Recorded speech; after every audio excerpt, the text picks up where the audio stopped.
अस्सलामुअलैकुम फ्रेंड्स, मैं बिलाल हुसैन ते तुसां देते पे मेरा यूट्यूब चैनल आकाश मोबाइल। फ्रेंड्स, उम्मीद करना तुसां सारे राजी बाजी हो सो, खुश निहाल हो सो ते हिफ्ज़ो ईमान हो सो। फ्रेंड्स, अज दी बात वीडियो नाल मैं तुम्हारी खिदमत हाजिर हाँ। फ्रेंड्स, ये मेरा एक दोस्त है तो मेरे को बल्ब गिन के आए।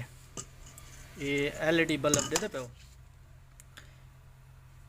12 वाट बल्ब है पिया 265 वाट AWCO 2010। लेकिन ये फ्रेंड्स बल्ब उनके को चलता नहीं। तो मैं बल्ब ठीक करने का तरीका दसा भी तुम घर बह के भी बल्ब ठीक कर सकते हो। मेरे को तो आवन की जरूरत बाद पेश थी है ना, तो मैं दसा तुम मेरे नाल रसो। ये बल्ब है पिया, ठीक है। इस बल्ब को तुसा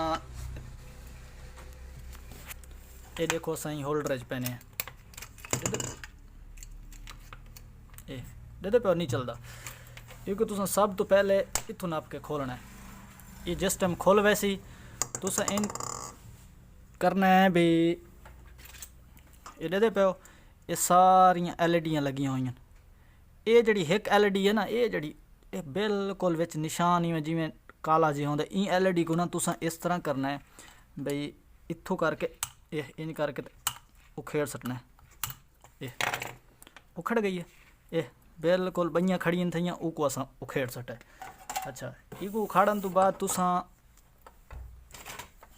इंदे उत्ते थोड़ा जिहा बिल्कुल वैसे तो असा तुसा तो ना लाओ तो वाती चल वैसी, लेकिन असा ये देख थोड़ी जिंदे तक कली लेने जा बई एक शार्ट न थी वे ये दे पे इस तरह तुसा इस ते कली ला देवनी है। इको कर देवना वाला बांधे।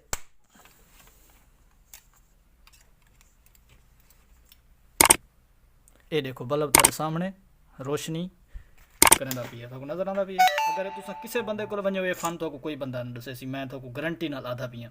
फ्रेंड्स, अगर सारी वीडियो अच्छी लगे तो वीडियो को लाइक कर छुड़ा है और सारे चैनल को सब्सक्राइब कर छुड़ा है। जे इंशाल्लाह मिलता अगली वीडियो। अल्लाह हाफिज़।